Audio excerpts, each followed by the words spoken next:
Salut la Bulls Nation, bienvenue sur French Bulls TV. On va faire un petit débrief malheureusement de la défaite à domicile contre les Pistons 116-118 dans la nuit de samedi à dimanche.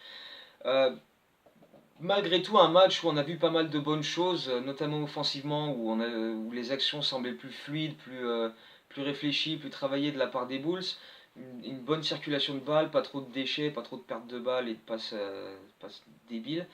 Donc quand même quelque chose de satisfaisant à ce niveau-là. On sent quand même que l'attaque va être quelque chose de bien cette saison.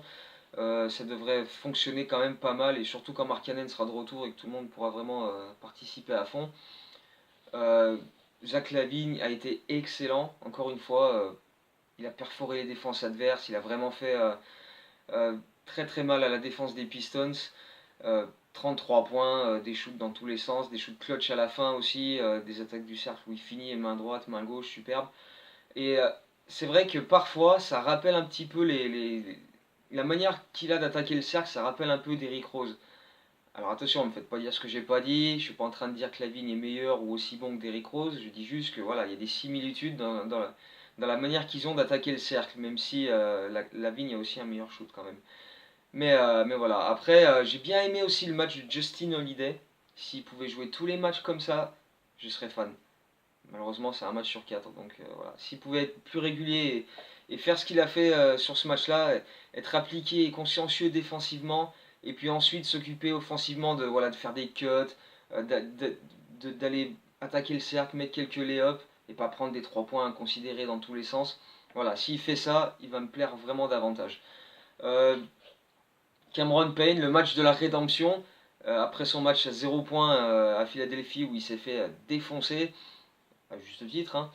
Il s'est bien rattrapé derrière, un match à 17 points avec beaucoup de lay-up, il a énormément attaqué le cercle, il a quelques bonnes passes aussi, franchement il a fait un match plutôt intéressant, donc voilà, bravo à lui, il s'est bien rattrapé. Arcidiacono, encore une fois excellent à chacune de ses entrées, des bonnes passes dans le bon tempo, une défense solide sur le porteur de balle, des shoots bien sélectionnés, donc là aussi très très bien. Bon, il va perdre du temps de jeu malheureusement quand Chris Dunn va revenir et que Payne sera le remplaçant, mais sur les minutes qu'il a montré, il a vraiment fait de bonnes choses. Portis a eu plus de mal, pas beaucoup d'adresse, mais quand même quelques bonnes luttes au rebond et un peu d'intensité. Wendell Carter Jr., bon, bah, il a souffert un peu encore, hein, c'est normal, face à Griffin, face à Drummond, il y avait du client.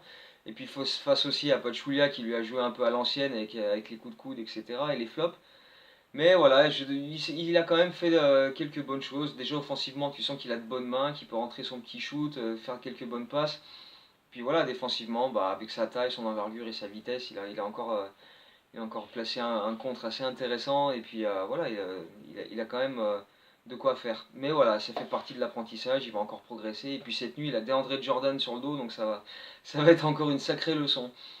Mais voilà, une belle satisfaction tout de même. Mais et ben on défend toujours pas, et malheureusement bah, ça nous a coûté le match parce que on avait fait des bons efforts pour revenir.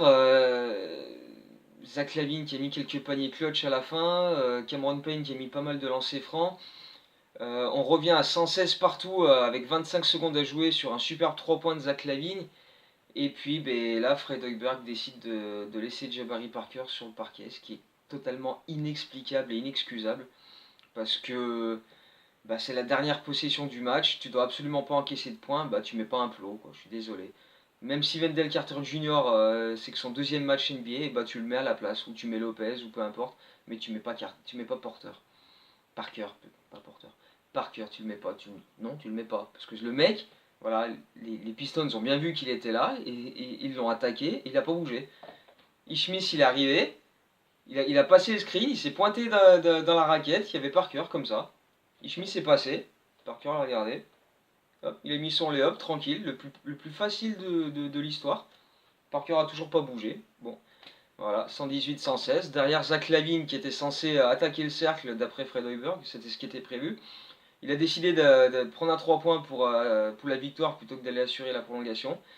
Et mal lui en a pris parce que la balle lui a glissé des mains, il a même pas pu tenter son shoot, donc malheureusement, bah voilà, ça s'est fini comme ça.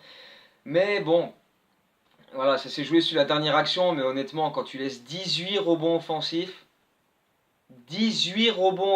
aux Pistons, eh ben, tu mérites pas de gagner, tout simplement. Même, on a shooté à 50% sur ce match, ce qui prouve qu'on a bien attaqué. Et les Pistons ont shooté à 40% et ils ont gagné ce match. Ils ont mis plus de points que nous. On leur a laissé 18 rebonds offensifs. C'est inadmissible de laisser autant de chance à l'équipe adverse. Des secondes chances comme ça, et en plus ils ont mis des 3 points. Non, je suis désolé, mais c'est pas normal. Ça gâche les bons efforts qui ont été faits dans ce match où j'ai vu l'équipe attaquer le cercle, provoquer beaucoup plus de lancers. Contre Philadelphie, ils sont les 12 fois sur la ligne. Là, ils y ont été 25 ou 26 fois. Donc c'est déjà beaucoup mieux. Mais voilà, c'est tout gâché parce que voilà, on défend pas et on sécurise pas les rebonds. Ben voilà. Donc voilà, leçon à retenir pour les prochaines fois. Voilà, faudra essayer de se bouger un peu plus le cul en défense et peut-être que ça passera. Voilà, c'est ce qu'on peut dire sur ce match contre Détroit. Euh, cette nuit, ce sera à Dallas, avec le retour de Chris Dunn. Alors, est-ce qu'il sera titulaire ou remplaçant, on ne sait pas, mais il devrait être là, quasiment, à 100%, en tout cas on l'espère, après la naissance de son fils. Il va rejoindre l'équipe dans la journée, donc il ne devrait pas faire l'entraînement du matin, mais voilà, le soir il sera en tenue et il sera capable de jouer.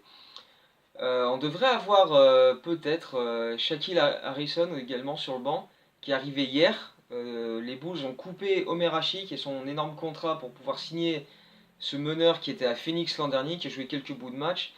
Mais par contre, bon, je peux pas en parler plus que ça parce que je l'ai jamais vraiment vu jouer, donc je suis pas capable de dire ce qu'il peut apporter.